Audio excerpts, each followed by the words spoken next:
Gulat ako, may humingi. Magkano ba ang amin dyan? Magkano ba ang amin dyan? So sinabi ko, hindi pwede ito. So sinabihan ko yung isang congressman, sabihan ninyo si Martin Romualdez na hindi pwede chap-chapin ang classroom construction na 5 billion. Kaya kung makikita ninyo sa budget proposal na approved ng Office of the President, 5 billion yon. Pero nung lumabas yung GAA o yung budget approved noong 2023, naging 15 billion siya. Dahil hindi nga ako pumayag na kunin yung 5 billion, dinagdagan nila ng 10 billion yung classroom construction ng Department of Education. Yung 10 billion na yon hindi kontrolado ng Department of Education. Controlled yon ni Congressman Zaldico at Congressman Martin Romualdez. Hindi ko na kailangan ng corroborative witness dito dahil makikita niyo yon sa papel. Makikita ng taong bayan yon sa papel. NEP, 5 billion, lumabas ang budget approved, 15 billion.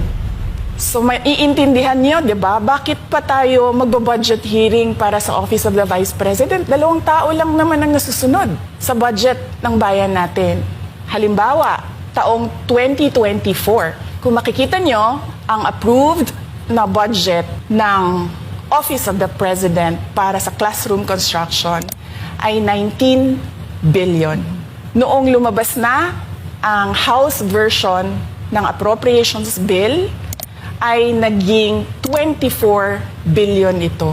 So, approved 19 billion, paglabas sa House, naging 24 billion. At doon sa 24 billion na yon, kung hahanapin mo sa papel, kinuha nila ang 5 billion ng repairs ng classrooms at nilagay nila doon sa 19 billion para maging 24 billion siya. So ang naiwan sa repairs, sa kawawang mga classroom, ay 1 billion. Makikita nyo, sa papel, nandyan yan, naging 24 billion. At hindi lang yan, dahil noong 2023 ay hindi ako pumayag na hindi masunod yung DepEd na rules sa paano mag-classroom construction based on need. Ang ginawa ngayong 2024, inattach nila ang listahan na kung saan gagawin ang mga classroom construction worth 17 billion.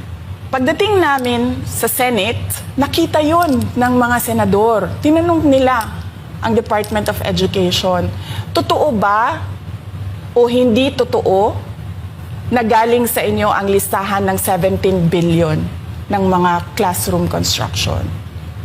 So sabi namin sa mga senador, hindi totoo, hindi galing sa amin yan. On record yon. Makikita nyo sa mga videos, balikan nyo yung mga videos. Makikita nyo. Yes, my concern, Madam Chair, Mr. President, under the GAB, I observed that there was an increase in the budget for the construction of new classrooms from 19.6 billion to 24.6 billion. However, this is my concern, which you mentioned earlier, that the repairs and rehabilitation of classrooms was decreased from 6.5 billion to 1.5 billion. I also have information, Madam Chair, Mr. President, that 24.6 billion allocated under the GAB, but only 9.8 billion from the allocation is left to the discretion of DepEd. Kaya hindi ko na kailangan ng witness kasi makikita nyo sa papel. Tapos dumating ang BICAM, walang nangyari dahil ang nasusunod doon ay si Congressman Zaldico at si Congressman Martin Romualdez. Kaya nandun pa rin naka-attach yung 17 billion na ginawang listahan ni Co at ni Romualdez. Kasi may pabago-bago sa listahan ng DPWH dahil hindi kami ang gumawa ng listahan. Yeah, Mr. Chair, with respect to the 17 billion in Annex A of the GAA, we are not privy on how the school sites were chosen. So, be it as it may... How is it chosen? I'm not privy to that, Mr. Chair. When the GAB came out, there was a 14.7 billion Annex A. Then, when the committee, the GAA came out, from 14.7 it became 17 billion. So we are not privy to how the list was generated. So dagdag ko lang yan doon sa confirmation na kinuha nila yung budget ng DepEd at isa yan sa mga rason kung bakit ako nag-resign sa Department of Education. Hindi na ako papayag na sa susunod na taon, ganyan pa rin ang gawin nila at ako yung mananagot sa ginagawa nila.